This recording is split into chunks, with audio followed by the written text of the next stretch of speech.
মোৰ সতীৰ্থ কৰুণাময়ী চৈতন্য দাস বাকে বিহাৰী প্ৰভু আৰু আমাৰ গুৱাহাটীৰ পৰা অহা আনন্দ অমৃত বৃন্দাবন দাস প্ৰভু আৰু আপোনালোক সকলোকে মোৰ সশ্ৰদ্ধ প্ৰণিপাত নিবেদন জনাইছোঁ।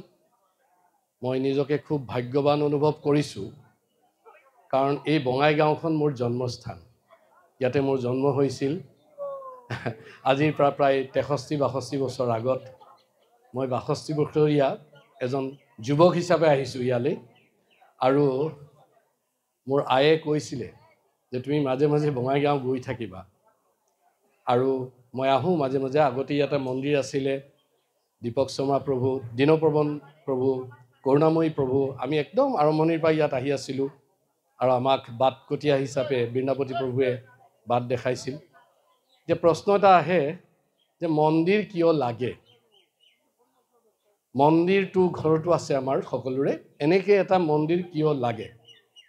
এইটো এটা সাধাৰণ মন্দিৰ নহয়। ইতিমধ্যে কৰুণাময়ী চৈতন্য প্ৰভুৱে কৈছে যে ভাৰতবৰ্ষত থকা 800 মন্দিৰৰ পাছত এইটো আৰু এটা মন্দিৰ স্থাপন হ'ল। আৰু এইটো প্ৰভুপাদৰ মন্দিৰ, এইটো ইস্কন মন্দিৰ। ইস্কন মন্দিৰত কেৱল আধ্যাত্মিক চৰ্চাই নহয়, ইয়াতে আধ্যাত্মিক অধ্যয়ন হয়। আমি সাধাৰণ অৰ্থত যিটো ধৰ্ম বুলি কওঁ, ধৰ্ম মানে কি? যে কিছুমান শাস্ত্ৰত মতে চলা বিধি কিছুমান, আৰু যিসকলে সেই বিধিবোৰ মানে তেওঁলোকক ধাৰ্মিক বুলি কয়, ধৰ্ম অৱলম্বন কৰা মানুহ বুলি কয়। আৰু আমাৰ সনাতন ধৰ্মত শাস্ত্ৰ হ'ল গীতা, ভাগৱত, পুৰাণ, চৈতন্য চৰিত্ৰামৃত। এইবিলাক মানি চলিবলৈ অলপ কঠিন কাৰণেই এনেকুৱা অনুষ্ঠানবিলাক প্ৰভুপাদে সৃষ্টি কৰিছিল, য'ত মূলতে অধ্যয়ন হ'ব, আধ্যাত্মিক অধ্যয়ন হ'ব, স্পিৰিচুৱেল এডুকেশ্যনেল ইনষ্টিটিউশ্যন হ'ব। আৰু বৃন্দাপতি প্ৰভুৰ দৰে এজন পৰম পূজ্য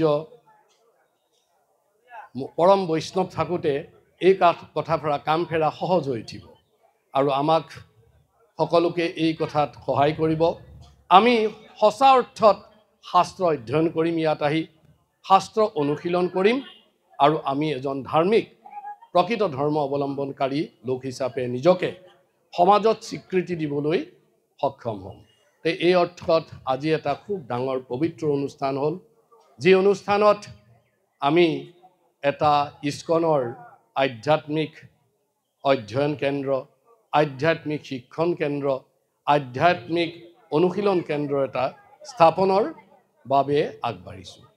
আৰু বেছি কথা নকওঁ, আশা ৰাখিছোঁ আপোনালোকৰ মাজত আহি এনেকৈ আমাৰ যি সেৱা থাকে তাক দিবলৈ যেন পৰমেশ্বৰ ভগৱানে আমাক যথাৰ্থ শক্তি বিধান কৰে।